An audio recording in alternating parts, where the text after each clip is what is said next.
Le choix de l'agriculture biologique s'est fait à la fois de façon familiale, puisqu'il y a une transmission sur les pratiques en agriculture bio.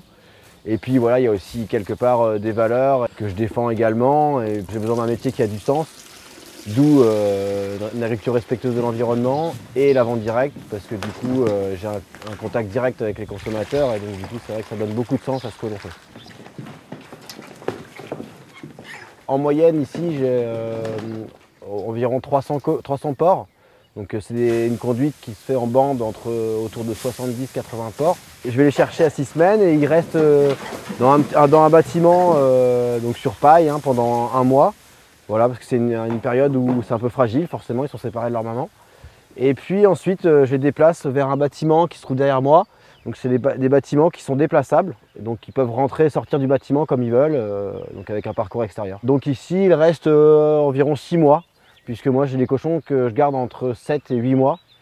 Bon, c'est plutôt un poids de carcasse que je vais rechercher plutôt qu'une durée de vie, quoi. C'est-à-dire, ça fait des cochons qui font à peu près 120, 130, 140 kg vifs. On a un objectif qui est la recherche de l'autonomie alimentaire et énergétique, c'est-à-dire que j'ai des cultures et l'idée c'est que mes cultures servent à nourrir les animaux. Et les animaux, par leur fumier, nourrissent les cultures et la terre.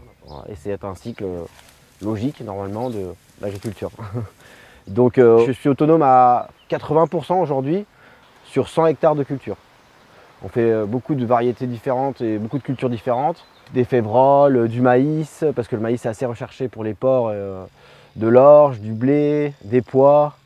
Et ensuite, après, j'introduis aussi du sarrasin et du colza, qui ne sont pas intégrés dans l'alimentation des porcs, mais revendus. Donc là, l'intérêt, il est vraiment sur la rotation des cultures. Donc une partie des porcs sont transformés à la ferme. Ça représente à peu près un tiers, environ 200 porcs par an.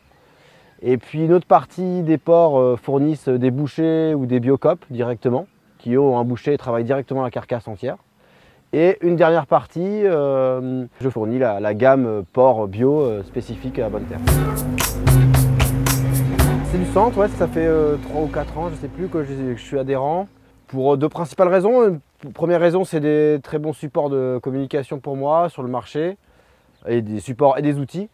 Et puis la mise en réseau entre professionnels est aussi intéressante pour moi, du coup d'être en lien avec des restaurateurs, d'autres producteurs qui sont sensibles à la même démarche.